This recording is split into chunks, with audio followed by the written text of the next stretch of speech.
Well, ladies and gentlemen, we meet again. Yes, I am in a coffee shop and I am talking to you all, so I don't hope I don't get looked at like I am crazy. But, ladies and gentlemen, welcome in. This is the South Carolina Live Call-In Show. I'm your host, as always, Lucas Hill.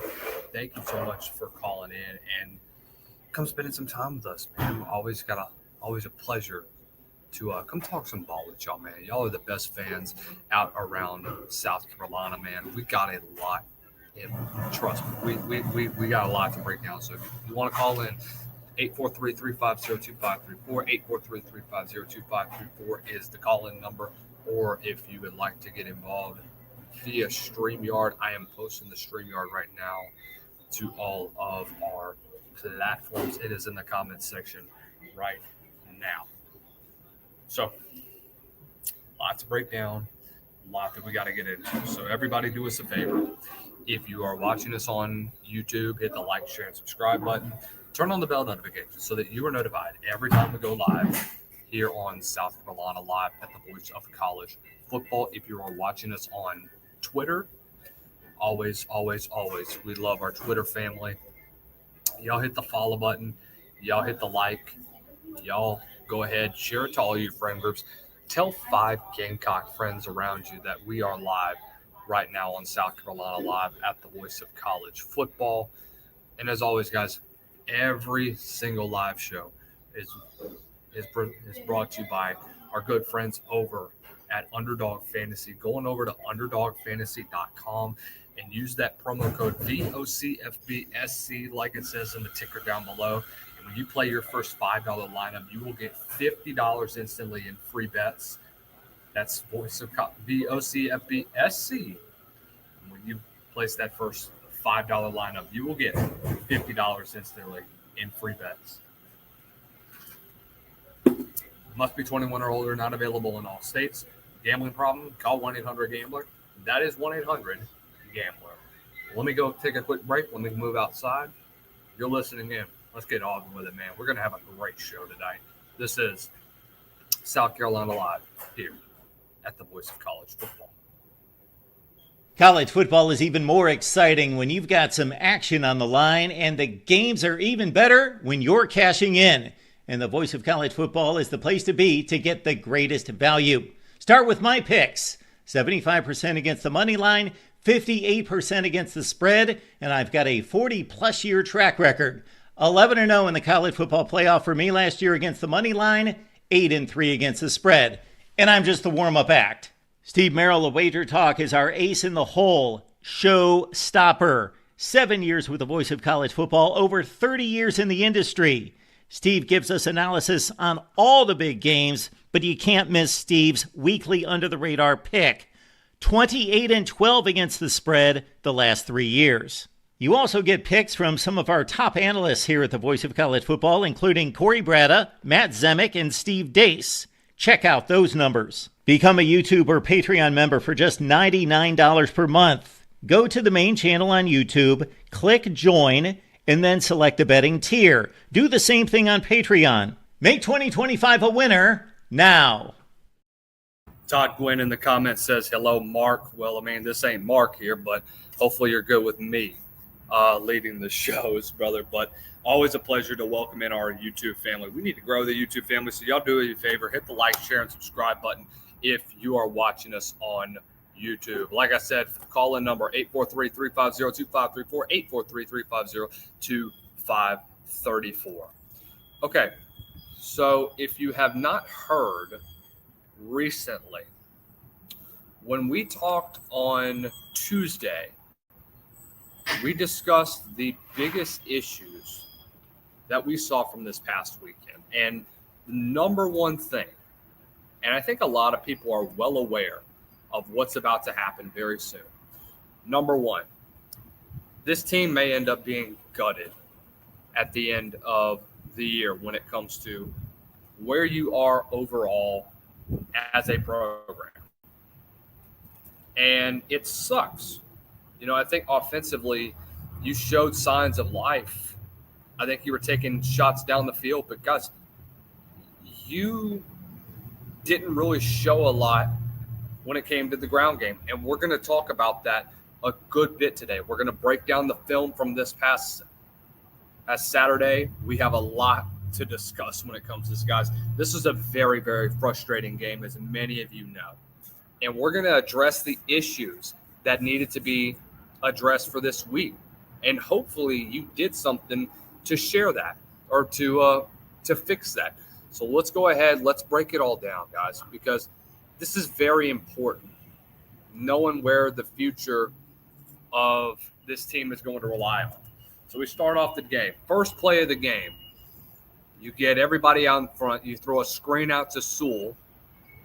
And this is just Sewell making and magic, man. This is a great read from him. Being able to bounce off of tacklers and really make work. Now, I do want to ask a question. And I figured that this was going to be the thing. Is Shead playing? I don't know, man. This was such a weird start to the game because you have Nolan Hay in the middle at center, and you have Boaz Stanley playing guard. This one confused the hell out of me. And to me, it didn't make a whole lot of sense. The fact that you would go with this formation, you would go with this offensive line group, guys. You've gone through what? 2 or 4 different. So we have JT, Shed, Kaysen on the outside, Nolan Hay, and then Boaz that's starting at guard. Why is Tree not playing? What about Nick Sharp? What about Marquis? Are none of those 3 guys more capable of playing this? And to me, this was a dumb move by Shane or by Mike. By Mike Shula to start off the game. The fact that you would go with the starting 5, guys, you do understand that this South Carolina team has gone through 7 different personnel at the start of the season on the offensive line. Then every half that they have played in, there's been a change on the offensive line. Guys, that is a problem that you have to get addressed. But you do a good job. You release it. See, here's where I have my issue. Because why does Nolan Hay hesitate to try to get out in front instead of chipping off this DB? He just barely gets enough, and Sewell sees that, and he sticks his foot in the ground to get upfield. Then Boaz, I don't know where the hell Boaz was going. Because if he is able to get this block, he's able to free Sewell. He probably gets more than just 10 yards.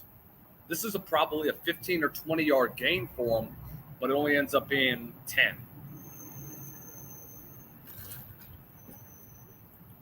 See, this is why I think you need to get creative like this.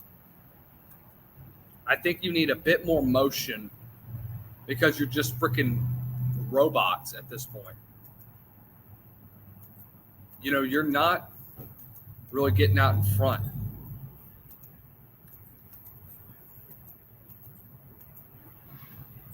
And here's what I don't like. Because why is Sewell going out to take out that DN? Why is Sewell double teaming on a defensive end?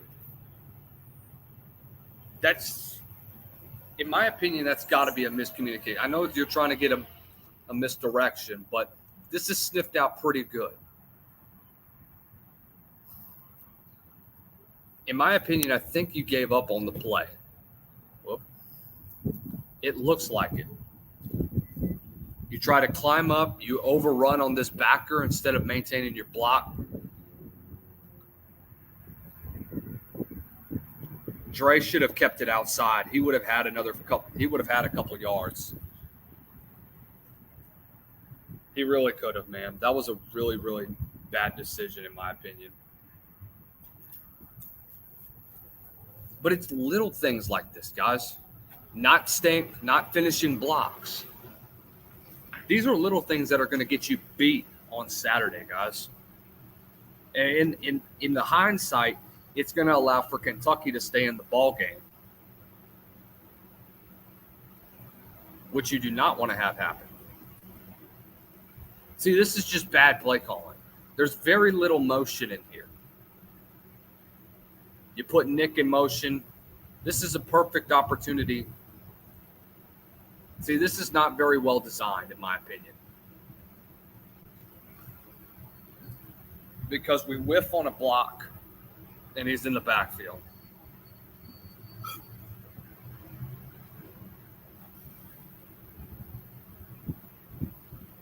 This is bad, man. This is really bad.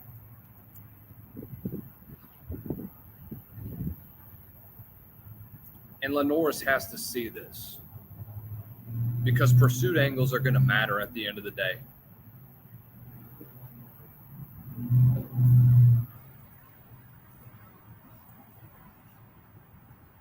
Guys, this is a good throw, but I need you guys to look at this.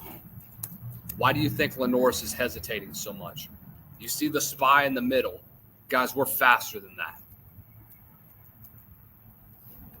He looks like a freaking robot, like a freaking machine, like stiff as a brick in the backfield.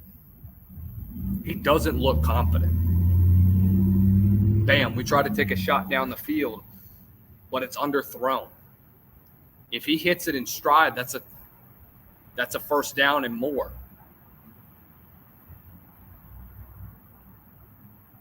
$19 is your spy. Dude, he's got to go to the freaking tight end. He's wide open. But this is what happens. You want to know why? Finally, Tree gets in the ball game. Guys, Tree should have been in the football game for majority of the game. I don't know why you didn't go to Tree. You know, and it's not even – why is Tree not playing guard? Guys, Tree's best position is him playing guard. He can move around the offensive line. Get Nolan Hay out of there. And it's nothing against Nolan Hay, but guys, Nolan Hay is not as good compared to Tree. Tree's got starting experience. But this is just another example, guys.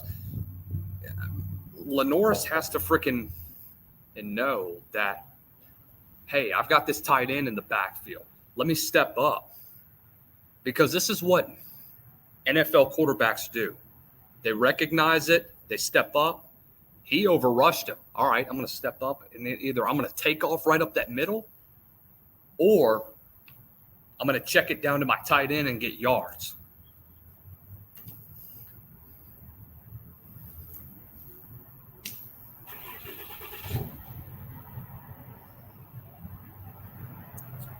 Starting off with a false start. Guys, you had 13 penalties today.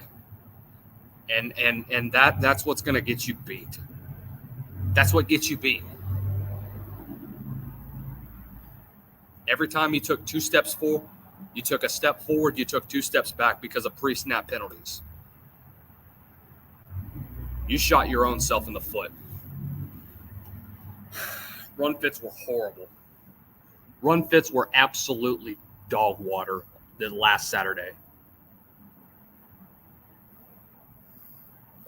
You couldn't maintain a block to save your life.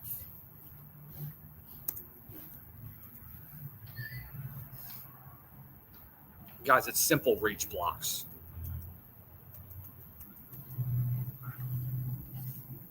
But they run a TE stunt where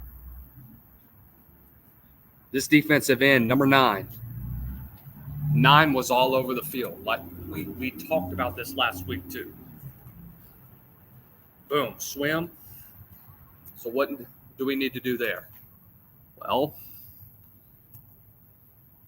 instead of getting crazy, why not we just be patient? We wait for him. We crash down on him. If we do that, doesn't matter because we get beat anyways. This is bad, dude. This is really, really bad.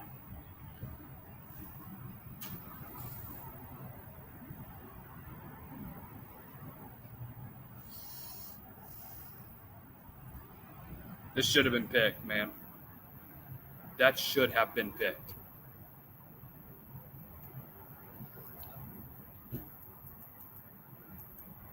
See, this is what I'm talking about. This is where he needs to step up and make good plays. So he finally steps up. We get beat on the bull rush, but overall it's decent protection. Guys, we have Sewell wide open in the flat.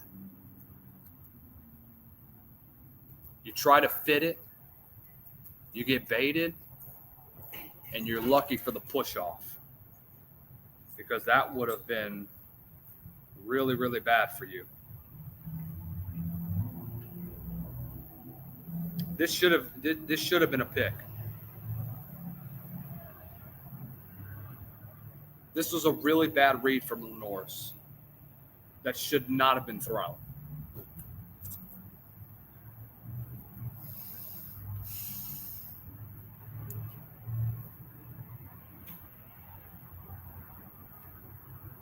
Play action, dump it out. This is a good play. Guys, things like this is what I want to see Lenoris do. Don't just read the number one receiver. Look at how he sees the first guy. Now I'm going to go to my number two. Boom. There, pinpoint accuracy, first down. These are throws that I want to see Lenoris make consistently. But you're not seeing that at this point in time, guys.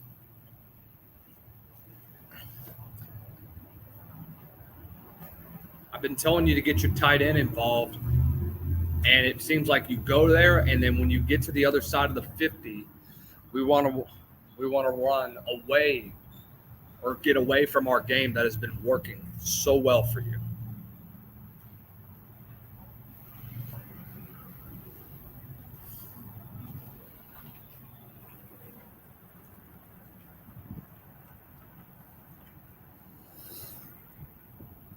Boom. He needs to cut it up right there. But JT gets beat on the reach. We don't go much.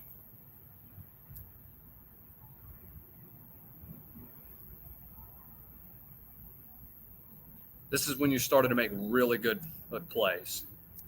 This was the best throw that Lenoris has had all year. Stays in there, stands up, finds the deep man. But I also want to point out this, because you got Dre Jacobs open, but I think you also had Jared open as well in the middle of the field. No, I'm sorry. You had Brian Rowe that was about to be wide open in the middle of the field. But this is a great play. Dre on the go route. Perfect ball, touchdown. Perfect throw.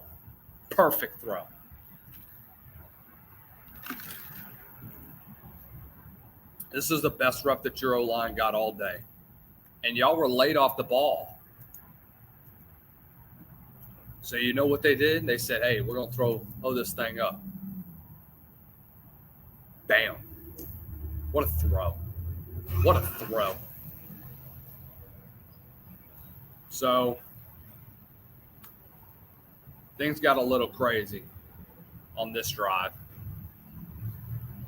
You have got to check it down. I don't think he checks it down enough.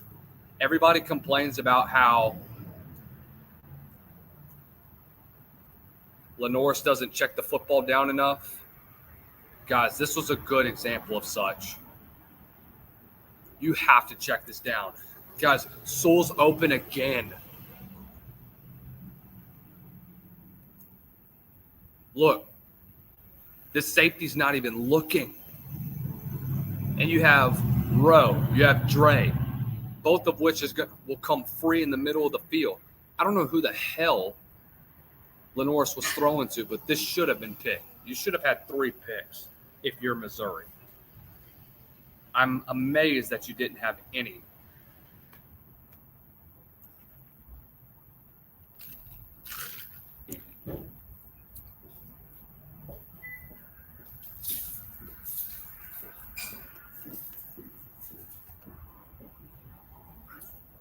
Yeah. Reach. We missed the kick. What? Why is this tight end not going up to this backer?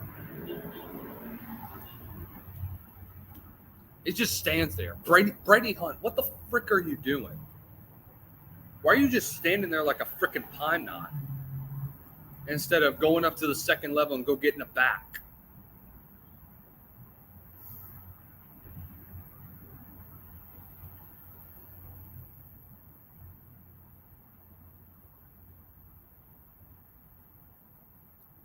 Another pre-snap penalty, man. Guys, these pre-snap penalties gotta stop. That has to get fixed.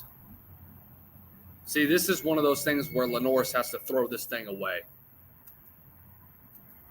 I know the rush was on, but dude, you gotta get it out. This should not be a very hard thing. It's one-on-one with Dre Jacobs at the bottom on a post. You fitted it right in between, and that's a first down. Boom. That safety's not even only about 5 yards between the two. He won't be there, and as soon as he does, he's already got the football. You got to make a play. You cannot be rolling out into sacks. That's on – I know that you got beat up front, but that's on Lenoris. That is. I know that the snap was bad. You don't even go through your progression. Lenoris just stands there in the pocket. That cannot happen. I mean, you never got really a whole lot going, man. But you would consistently piss down your leg.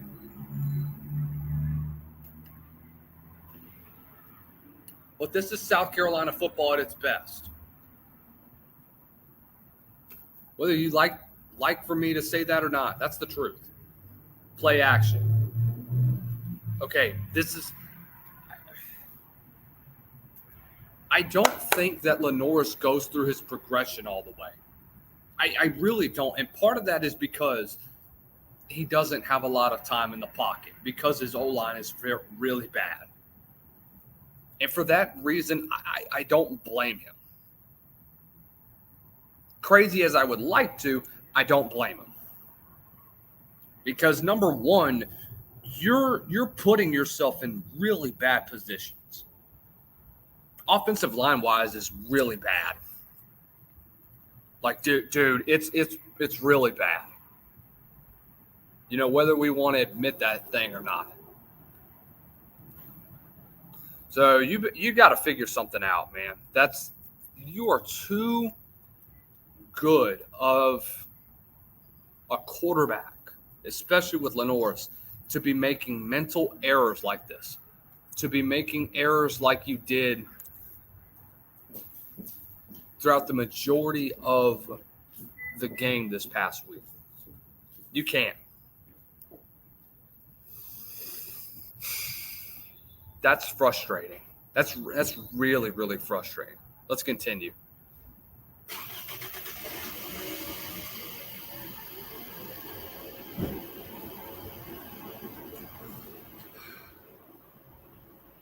But this is a good throw. Look for Dre Jacobs. Dre Jacobs just became your number one receiver after this week. I don't know what's up with Nick. I don't know why you're not going to Nick. I think he's still having issues with catching the football,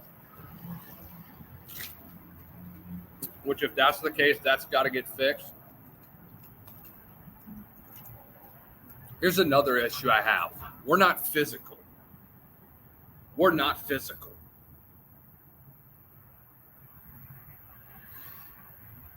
Look at this. We're going to stand here and absorb a freaking block. This is bad. That's pathetic. Watch Sewell. Watch him take on this blitzing backer. We're going to wait there, and we're not going to go out and attack. We're going to force our quarterback to kind of roll. Luckily, he's able to find Dre over the middle. Or I'm sorry, that's Brian. I think this was the drive that you scored. Here's the perfect play, man. Play action. Roll it out. And B-Row's going to pop wide open in the corner. This is a really, really good play call by Shula because you draw everybody in. Backer comes up. All three backers come up. One takes the tight end. Two's in a spy. The other one rushes. Two safeties are late because they're playing zone. And it ends up in a touchdown. And this was the play before the end of the half. This is the disaster before the half ended. He's got to throw it away. He cannot be playing Dancing with the Stars and taking hits. That's pretty bad, man. Pretty bad. Y'all could say I'm too hard on him or something like that, but dude, you've got a guy that came into the season as a Heisman favorite, and you're having issues like this. You gave up on the play. There's nobody rushing. Why are we already panicking and trying to get outside the pocket? It's good protection. You have 13 seconds left before the half, man. Why? Why? You have plenty of room. Go to your tight end. Go to Brady. Maybe you could check it down to Oscar. Brady's open. Why are you not throwing it there his way? And then you take hits, man. That's on Lenoris again. That's another sack that's on Lenoris. I thought O-line did a good job with protection on that one. He ran into that one.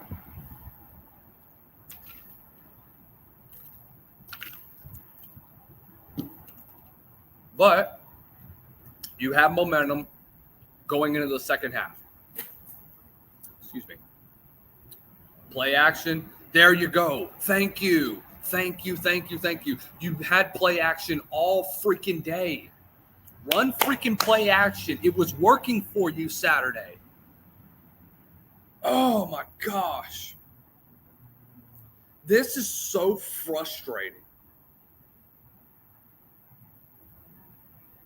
This is so frustrating, dude. Play action was working for you. And you went away from it. You went away from it.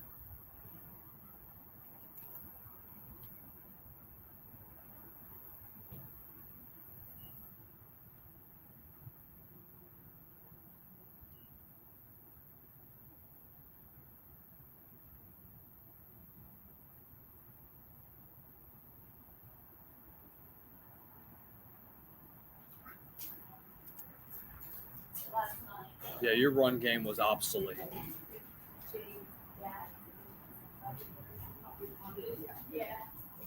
Your run game was obsolete, man. That's bad. Boom, good. See, this is what I want to see. One of the few designed runs. And you made plays off of it, guys. Why don't you run this more often?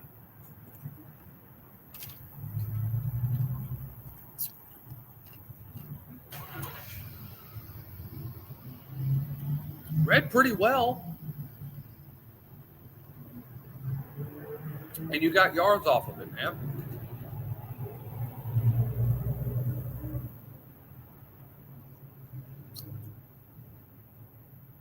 Look, play action was working for you.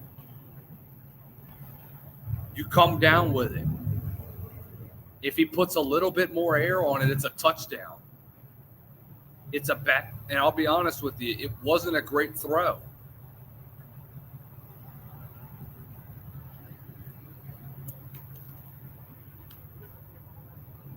But It gets it to where only B-row, or not B-row,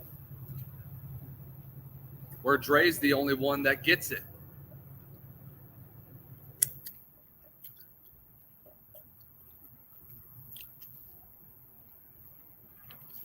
Don't judge me. Really, really good play. So like I mentioned, momentum is on your side. You're driving down the field. This is an opportunity for you to score.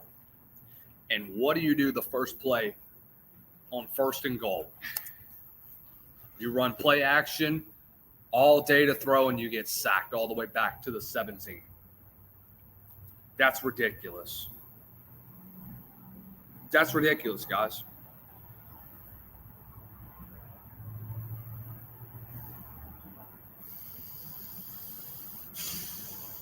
I mean, I cannot, guys.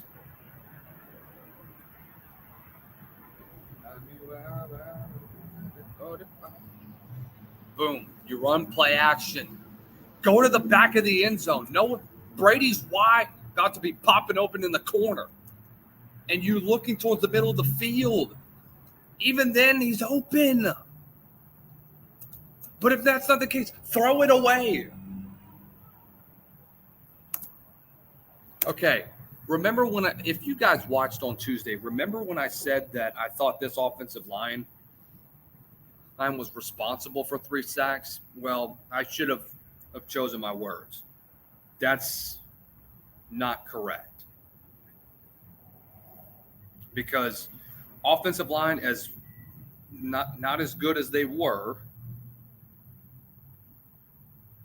in this game.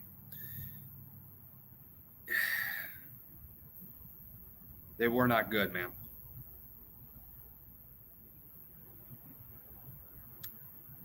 They weren't good.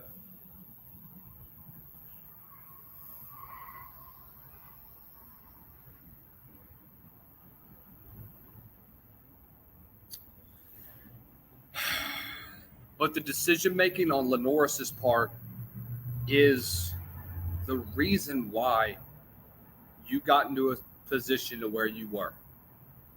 Why you're backed up and go from 1st and goal to 2.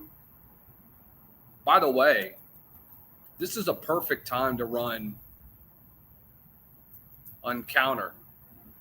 Get the fullback out and let Roswell Faison out. Yeah, I know that there was a missed call on a holding call on the fullback, but still. This is a really, really bad decision from Lenoris.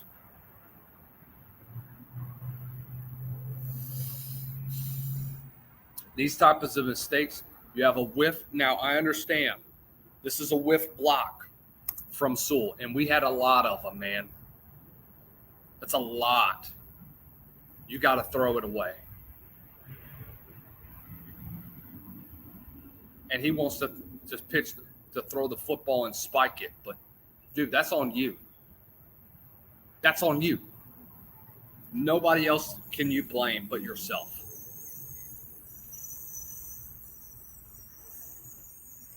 You go to the corner.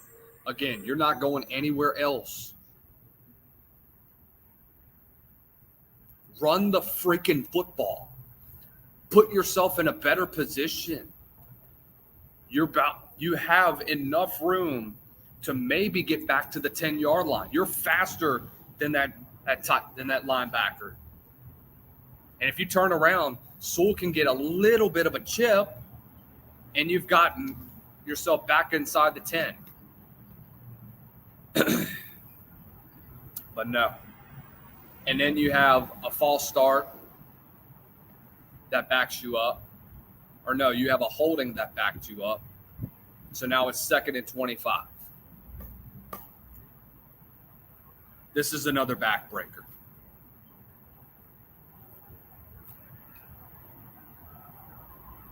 Where you tried to run quarterback at counter.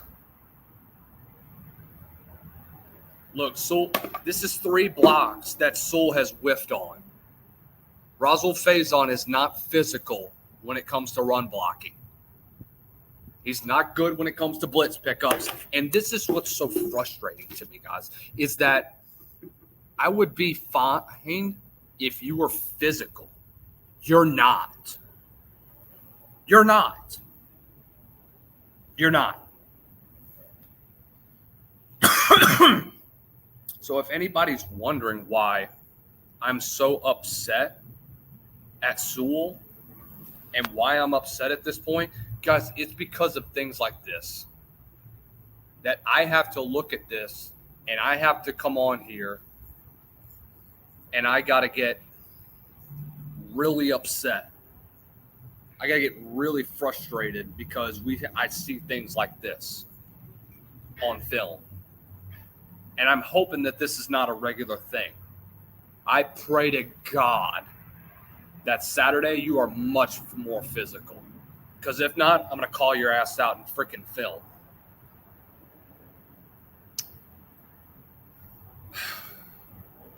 It's ridiculous, dude. That is ridiculous.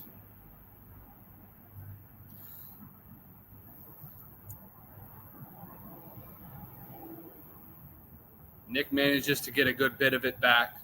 So you get back to the 14, but you have to settle for a field goal. So you go from 1st and goal at the 2. You're about to punch it in to potentially go up 2 scores, go up 21-12. And you have to settle for 3. But guess what Missouri comes back and does? They don't settle for field goals. They go down the field, they play flawless football, and they run it right down your throat.